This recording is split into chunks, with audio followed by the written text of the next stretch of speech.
Well, hello there.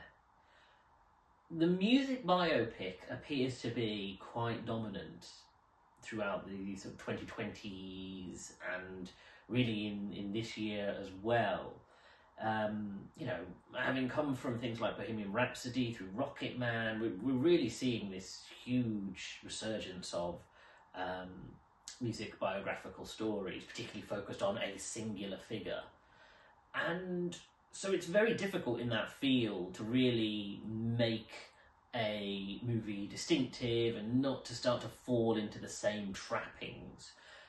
And to its credit, I will say Better Man had a interesting device to at least make it a distinctive and unique storytelling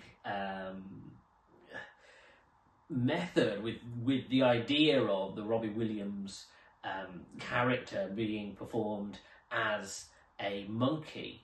I think that is unique, and to its credit, it definitely stands out as a novelty, as something that makes the film grab your attention. And the fact that even during some of the performance sequences, it is very well choreographed, very well shot, it looks great, the music sequences are really good. And then in addition, you have this ape man with the voice of Robbie Williams living his life and going through all the normal traumas that he went through and all of the ups and downs of being in the music industry. And that does give it a personality. Because ultimately it would just be another, musician's hard struggles with substance or their own personal demons otherwise.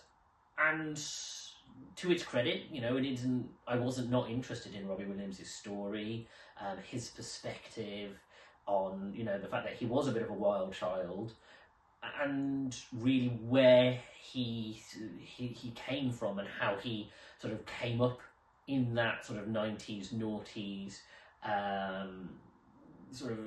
wild period. So I won't pretend it wasn't an interesting film. Whether it stands the test of time, it's hard to say. I don't know if it will live in my memory hugely outside of the fact that it was a monkey, but that being said, of the music biopics that I've seen in the past few years, it definitely at least has a personality, and so therefore, yeah, it's very much in that okay category, rather than one that I would say changed my perspective on the genre. But still, credit where credit's due, it definitely took a big swing.